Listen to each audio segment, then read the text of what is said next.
I have told you multiple times that the first internship that I ever got, the first money that I got in my hand in my entire life on my own was 3,200 INR for an internship. Uske baad I got my first freelancing client who gave me 15,000 rupees a month. And this was a domestic client. मतलब वो Indian client था. And इस client को I scaled up from 15,000 to 1.2 lakhs in a span of 19 months. और इस video के अंदर मैं तुम्हें वही बता कि हाउ आई डिड दैट, क्योंकि मैंने कोई ऐसा बहुत फैंसी या पता नहीं कोई डिग्री वगैरह उस चीज़ से नहीं करी. I did it with the basics that I always preach to you guys, because whatever I am saying to you is already been implemented by me. I have tried it, I've tested it. And whatever I say, I do not tell you backdated stuff. I don't tell you outdated stuff. Outdated stuff तो कभी इस channel पे आएगा ही नहीं. I tell you वही चीज़ें that are working out at that point of time, और वो अगले 2-4 साल के लिए भी इम्यून है. तो इस चैनल की कोई भी वीडियो उठा लो, उसको आज के टाइम पे इम्प्लीमेंट करने जाओगे, दैट्स गोना वर्क आउट. क्योंकि जो नहीं कर रही ना, उनको मैं ऑलरेडी प्राइवेट कर चुका हूँ. And that's how I am. तो इस वीडियो के अंदर you are gonna know what you need to do to at least 2x, 3x, or in my case 8x the amount that you are getting from one client without going to different clients. क्योंकि freelancing का मैंने पिछली video में भी बताया था, freelancing दो ही चीज़ों पे चलती है, freedom of time, freedom of clients. तो अगर तुम्हें ज़्यादा क्लाइंट्स डील नहीं करने, तो एक क्लाइंट को ही इतना सेल करो कि वो बाकियों की जगह ले ले. Every project is a seed. बीज होता है हर प्रोजेक्ट. तुम्हें 50 पौधे लगाने की जरूरत नहीं है. यू जस्ट नीड 3 ट्रीज, और in this case with this analogy 3 clients who are paying you good money and you have got it covered. उससे ज्यादा देख, क्वांटिटी पे खेलती है एजेंसीज. फ्रीलांसर्स और क्वालिटी फ्रीलांसर्स खेलते हैं क्वालिटी क्लाइंट्स के साथ, और क्लाइंट्स भी क्वालिटी फ्रीलांसर्स के साथ ही कोलैबोरेट करना पसंद करते हैं. तो पहली चीज is gonna be over delivering from day one. और इंडियंस के अंदर ये चीज़ by birth, by blood, by surroundings, और by whatever reasons that you can think of, वो रहती है that our mentality with most people is कि we don't want to work that much. पर क्लाइंट्स के साथ ये नहीं चलता भाई. अगर कोई क्लाइंट तुम्हें पैसा दे रहा है, ही एक्सपेक्ट्स वर्क.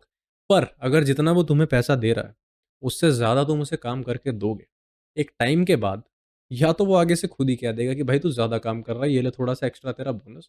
या तुम उसे ये कह सकते हो कि ये मैं काम इतना कर ही रहा हूँ, तो एक नया डायनामिक खोल लेते हैं, या एक नई स्किल मैं तुम्हें ऑफर करता हूँ, या मैं ये मेरी तरफ से एक नया प्रपोजल है, इसको भी इम्प्लीमेंट करो. अगर किसी के लिए सिर्फ लिंक्डइन गोस्ट राइटिंग ही देख रहे हो तुम, तो धीरे धीरे क्या, मैं पोस्ट तो लिख ही रहा हूँ ना, इंगेजमेंट भी मैं ही देख लेता हूँ. अब इंगेजमेंट भी देख ही रहा हूँ, डीएम्स भी मैं ही देख लेता हूँ. अब डीएम्स देख रहा हूँ तो मैं तुम्हारी कॉल बुकिंग्स में भी सेटअप कर ही देता हूँ. अब वो भी इतना कर ही रहा हूँ तो मैं तुम्हारे लिए प्रपोजल भी बना ही देता हूँ.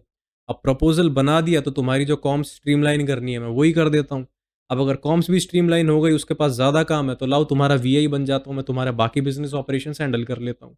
बाकी बिजनेस ऑप्स भी हैंडल कर लिए, तो अब और क्लाइंट्स को आउटरीच करने में तुम्हारी मदद कर देता हूँ, तुम्हारे लिए ईमेल मार्केटिंग शुरू कर देता हूँ, और कंटेंट शुरू कर. एक बेसिक एग्जांपल है दैट एक लिंक्डइन गोस्ट राइटर कितनी जगह घुस सकता है. अब ये सुनने में वही बात आ जाती है, मैं पिछले कई वीडियो से ये बात कह रहा हूँ.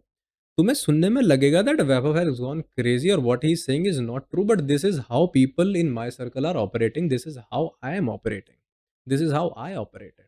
तो जिस क्लाइंट के साथ मैं 15,000 रुपये एज अ कॉन्टेंट राइटर लगा था, बाय द एंड जब 1-20 तक चले गए थे ना, मेरे अंदर एक पूरी राइटर्स की टीम थी. मैं सीनियर एडिटर बन के बैठा था वहाँ पे उस ऑनलाइन आउटलेट के अंदर.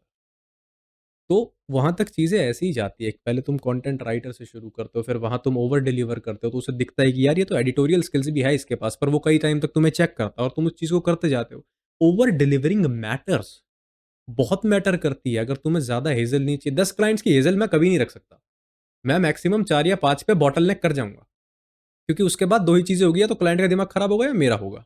और अगर क्लाइंट का हो रहा है तो भी मेरा हो ही रहा है, और मेरा हो रहा है तो फिर तो मेरा हो ही रहा है. Second point is understand the business. देख, क्लाइंट का बिज़नेस समझना ना बहुत ज़्यादा ज़रूरी है. अगर तुम वहाँ पे उस टीम का मेंबर बन के जा रहे हो उस क्लाइंट के पास, अज्यूमिंग अगर और 2-3 टीममेट्स हैं, ज़्यादातर चांस है 80% केसेस के अंदर वो जो टीममेट्स हैं उनको कख नहीं पता. उनको इतना पता उनका ये काम है, उन्हें ये करना है.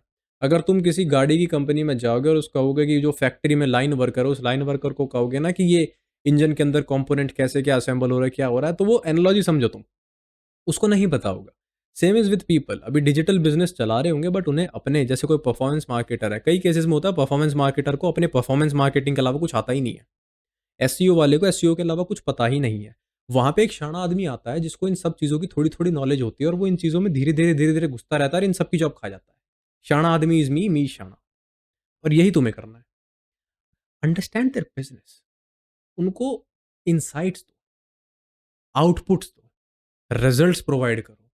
Make the clients life so damn easy कि वो तुम्हें एक एसेट की तरह दिखे। थर्ड पॉइंट, और ये फर्स्ट और सेकंड का एक्सटेंडेड ही है, बट इसको थर्ड रखना पड़ेगा, that you have to be proactive and do what they are asking you and go one step above.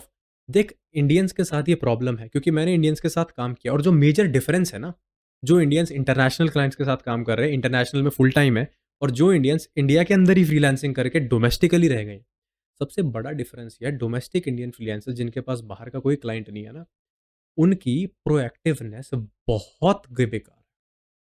बहुत बेकार का मतलब बहुत ज़्यादा बेकार है। प्रोएक्टिव है ही नहीं, they just do the barest minimum that's needed to keep their job. यही है। और मैं बात कर रहा हूँ फ्रीलांसर्स की। फुल टाइम एम्प्लॉयी मैं समझ सकता हूँ वो बेयरेस्ट मिनिमम क्यों कर रहा है, क्योंकि उसे कोई इंसेंटिव नहीं मिलना। भाई यहाँ तो अगर ज़्यादा काम करेगा तो ज़्यादा पैसा चार्ज कर सकता है। इससे नहीं तो अगले क्लाइंट से। या दिक्कत ये है ना, फ्रीलांसर्स के दोस्त तो ज़्यादातर फुल टाइम वाले ही हैं।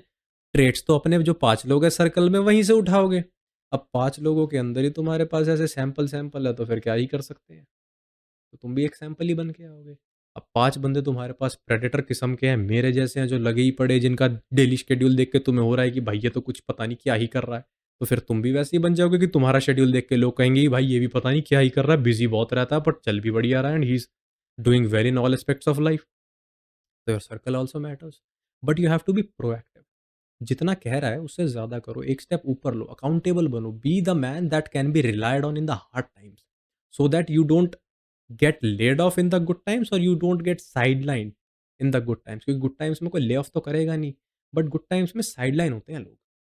जब परफॉर्मेंस और इंसेंटिव बोनस बढ़ता है ना, तो उस आदमी को सबसे पहले बाहर करा जाता है जो प्रोएक्टिव नहीं रहता ज़रा सा भी, जो बस अपना बेरेस्ट मिनिमम करता है, उसको कुछ नहीं मिलता।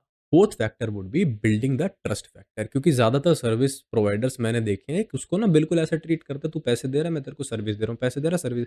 ह्यूमेन लेवल कनेक्शन किधर है?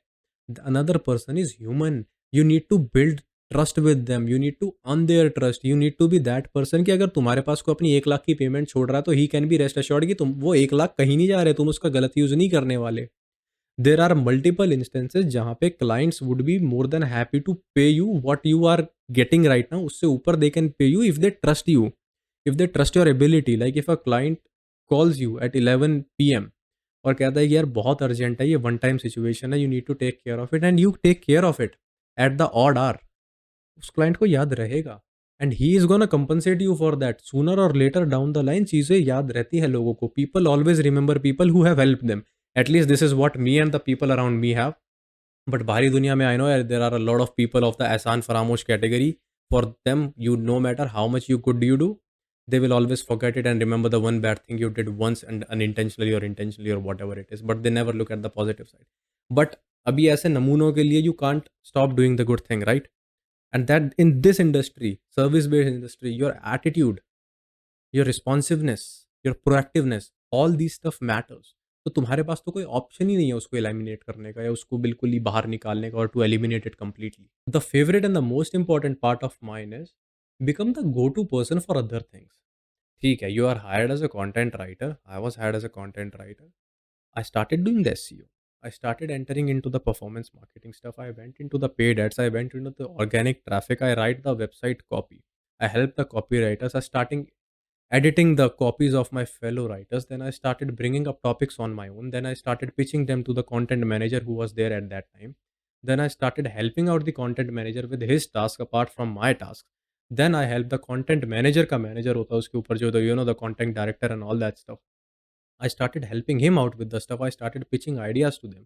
I started pitching ideas to the founder. I helped the founder build his personal ghost, become his personal assistant for the profiles and social media channels, that what we should do, what we should not do. I started helping out with the HR activities. I started telling the HR that what can be more streamlined, how we can get quality talent, where we can go with the applications and all that stuff. I started entering into the front end development wala stuff, that how you can, make this website more visually appealing, how can you put in a few elements here and there, here and there. And similarly, I tapped into almost every niche of the organization, and I was the go-to person for almost everyone, that if they are going to give me something, that's going to be done.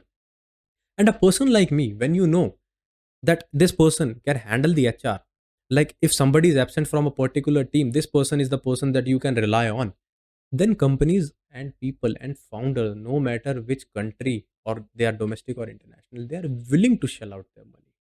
So, with that note, implement all these things, get out of the loop. I made it 8x. I have done multiple 10x's, 20x's from the initial signing amount. You can do it too. It is possible, but it's only possible when you see it here. If you cannot see it here, you cannot implement it.